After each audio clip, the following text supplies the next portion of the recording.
soon-to-be husband, said he wished I died instead of his late wife. Original post. Sorry for any mistakes. English is not my first language. My 30 female partner is a widower, 38 male. He lost his wife about 8 years ago in a tragic car accident. It was horrible. She had a few miscarriages before and was undergoing IVF. They were looking forward to having kids. We met 3 years ago, and he recently asked me to marry him, to which I said yes. He's very much a loving man.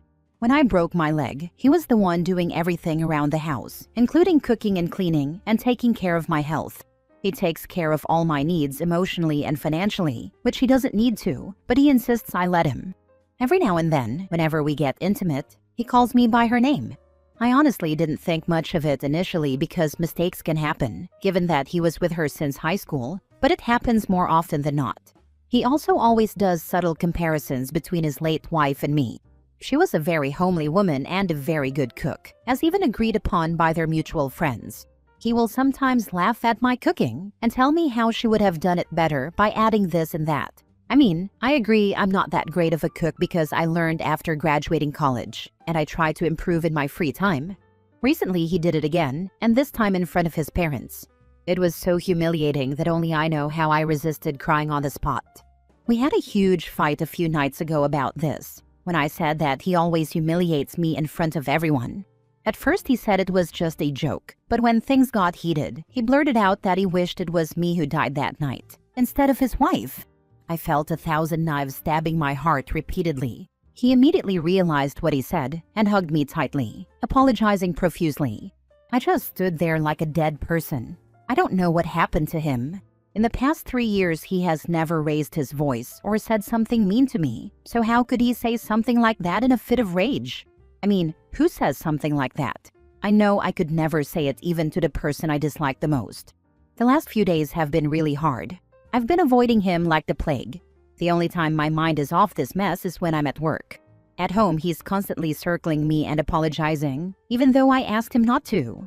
His sister called me the other day and said I should forgive him because he has gone through a lot, and I shouldn't cause him more emotional trauma. His best friend and his wife say they understand what he said was wrong, but he loves me very dearly, and I should give him another chance. My partner suggested that we take counseling sessions together to make it work. I'm very torn. I don't know what to do. My family and friends don't know about this, so I have no one else to share it with. Now for the top advice before reading the update. He needs therapy. He's not ready to marry again, and that's unfair to you. This 1000%. He's already resenting you because he is trying to replicate his last relationship. But you aren't her. You deserve someone who wants you. Take it from someone who was with a person like your fiancé, but worse, for 13 years, and just now has discovered what it feels like to have someone actually want me. I'm so sorry you're going through this. You don't deserve it. You put it perfectly. No one deserves to be treated like a placeholder for someone else. That kind of comparison will only keep hurting her, and it's not her job to fix that kind of grief. She deserves real love, not someone still chasing the past. Does it not ruin the moment when he says her name during intimacy? Once or twice at the start is a push maybe, but after 3 years, and regularly, he is definitely fantasizing about her while inside you. You absolutely deserve someone who wants you for you, not someone who is looking to just replace their dead wife. You deserve better and happiness. Call it off and move on before it gets worse and before it's too late. It does. Initially, I felt very self-conscious about myself when he used to call her name. I started going to the gym twice a day for months until he noticed and said I don't have to starve myself and that he regrets calling out her name, but assured me it happens accidentally. It happening repeatedly is not accidental. We've all had past relationships, some lasting far longer than his marriage, and it's not a thing people do more than once or twice, unless they are doing it deliberately or they are fantasizing about them. He's not letting himself move past her. You deserve more than this. Personally, I'd leave him. Also, how does his sister and friends know what was said? Is he telling everyone on you? He told his best friend the next day, and I suppose that's how the word spread. Now for the many update hours later. I have read most of the responses here, and I would be lying if I said I didn't immediately think of breaking up with him. I posted this only to get some clarity, since I was too embarrassed to even talk to someone in my family. Some of you were asking why I haven't informed anyone. This is the only reason. I didn't want to look like a 30-year-old fool with a failed relationship. I know what he said was bad, really bad, but maybe because I love him, I still thought this relationship was salvageable. But it looks like it's not. I have texted our wedding planner, and I'm meeting her tomorrow to cancel all our wedding arrangements. For now, I won't be informing my partner about this until I plan to move out. I will be speaking to my sister tonight and hopefully moving out soon. Next story. Husband tried to end himself after he cheated, and now he has changed. The past year of my marriage has been one of the hardest times of my life. After giving birth, my sex drive completely disappeared. I later learned this is very common for women who are breastfeeding, but at the time I didn't understand it, and neither did my husband. Instead of being patient, he hounded me for sex almost every day. He turned into this anxious, desperate person I didn't even recognize. It was like living with a stranger who was always upset, always needing something from me. Our home felt cold and heavy, and I felt blamed for something I couldn't control. Then last week, everything collapsed. I found him lying on the floor with a suicide note next to him. He was pale and not responding. When he woke up at the hospital, he confessed that he had cheated on me and that the guilt was eating him alive. He said he couldn't carry it anymore. I had to sit there and hear that the man who had been treating me like a villain had betrayed me the whole time. The hospital staff pumped his stomach and said he would recover physically. Emotionally, I didn't know how I felt. I didn't visit him for a week. I didn't want to see him or hear his excuses. But my mother told me I should at least look him in the eye and hear what he had to say. When I finally went, he looked strangely calm. Too calm. He felt like the man he used to be before I gave birth. The man I fell in love with. He apologized for cheating and for trying to end his life. When he noticed I didn't want to talk about the affair, he quietly changed the topic. Our conversation felt almost normal again, and that scared me more than the chaos. When he came home with me, there was this eerie, peaceful air around him. Even our dogs sensed it. They kept rushing toward him like they were checking he was okay, then racing back to me like they were confused. One night I snapped. All my fear, anger, confusion, and exhaustion poured out of me. I was yelling and crying, and he just stood there. No arguing, no defending himself. He listened, he nodded, he kept steady eye contact. Then he hugged me, and in that moment, I felt so small and vulnerable that I couldn't even look him in the face afterward. Now both of our families are talking about divorce, custody, and what comes next, and I feel completely lost.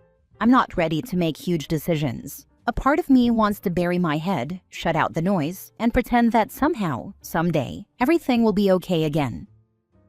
What you're feeling is completely normal. You've just been hit with trauma, on top of betrayal, fear, and now this sudden shift in his behavior.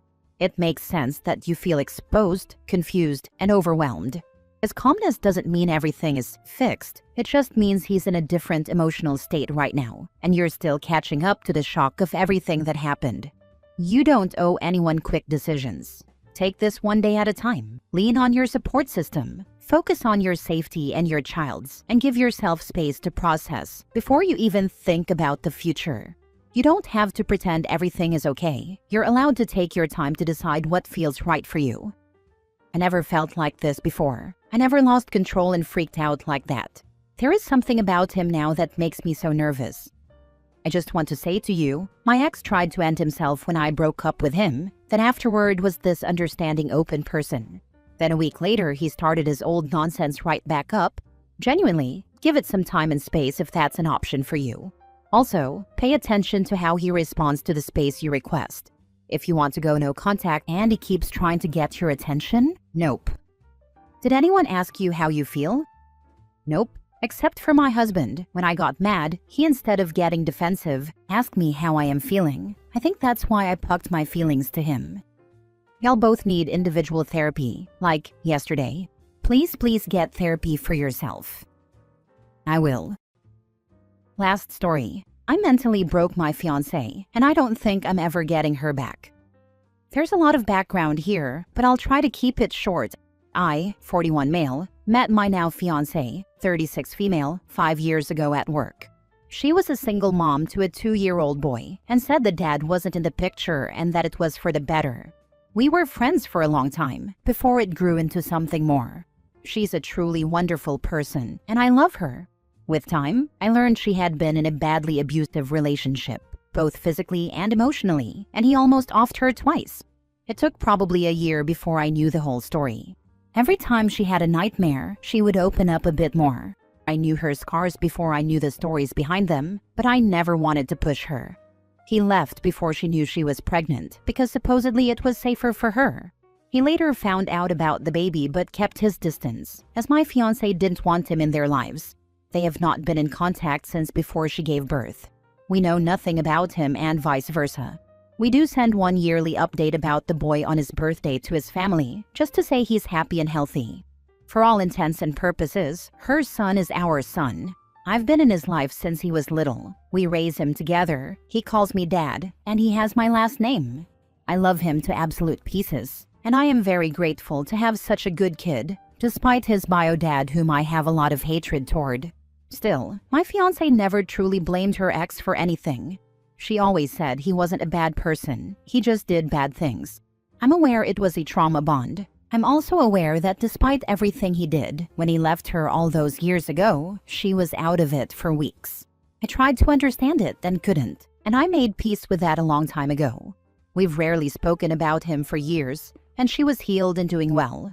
We got engaged earlier this year. Our son turned 7 recently, and she asked me to message her ex's brother like we always do with an update. He and his partner have been very supportive during her worst times. At that point, I'd never met or spoken to them besides the yearly, "He's fine." When I went to open the message, I saw a few recent exchanges between them from a couple of weeks after our engagement. My fiancé was asking about her ex, if he's okay, and what really drove me over the edge, if he's happy. I was very upset. When confronted, she said she had a bad feeling something happened to him and just wanted her brain to shut up. When I asked about the "is he happy" text, she said she almost feels guilty being so content with her life, and she shouldn't have done it. I still don't understand why you could give a single thought to whether someone is happy when they almost killed you. She's so focused on the why he did what he did, rather than the fact that he did it. To try to make her understand why that doesn't matter, I used our son as an example. What if he was in her place? What if he was bruised and beaten and taken into the hospital? I'll spare the graphic details, but that's when she finally said she'd end him. She sobbed uncontrollably, and I told her that whatever she was feeling in that moment was what I had been feeling toward her ex for years. We had some difficult conversations, but she seemed to finally come to terms with the fact that the reason behind the abuse is irrelevant, and what he did is unacceptable. I thought we could finally leave this behind, but I now realize I pushed her too hard. The next morning, I woke up to my son yelling that Mommy was asleep on the bathroom floor.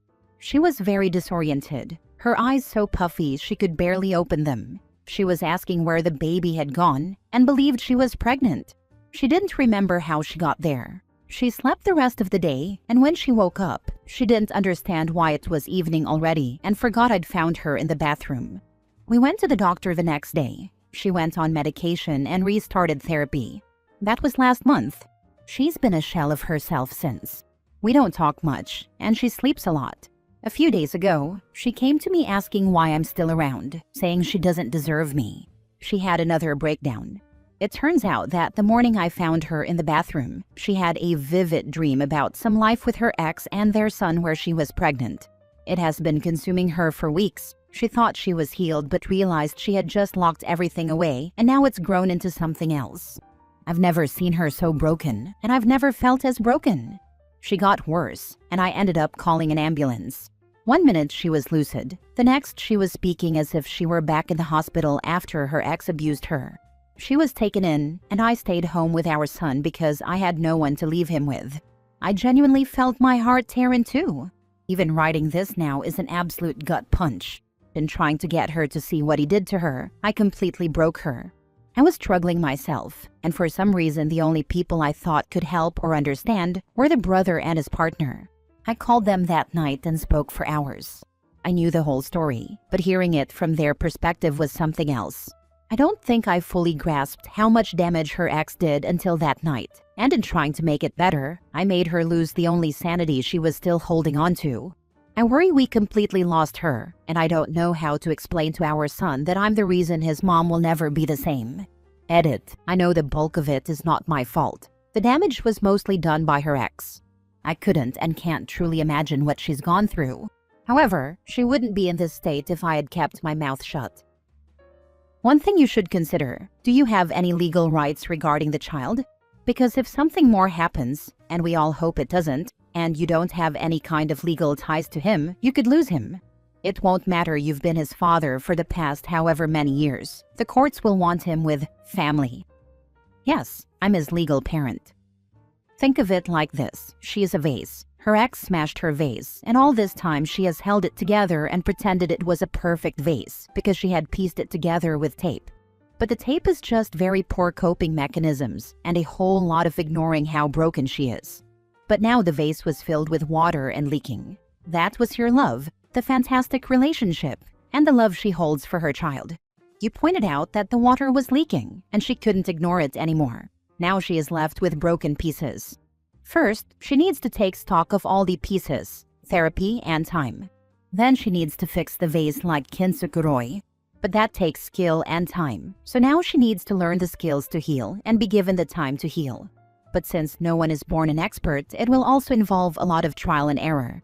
It's a long road, but she will be so much better for it in the long run. And if you can be patient, your relationship will be much stronger for it as well. But I do suggest that if you can afford it, you go to therapy yourself to learn how best to support her and to have someone to talk to about what you are going through emotionally as well. This is what I say when I see people broken but trying to fix themselves. I love kintsukuroi. It's going to be my next tattoo because I was that vase. We have this false belief that once something is broken, it either has to go back to the way it was before, perfect and fixed, or else it's useless and should be discarded. But kintsukuroi shows that something once broken is even more beautiful after the fact and more precious.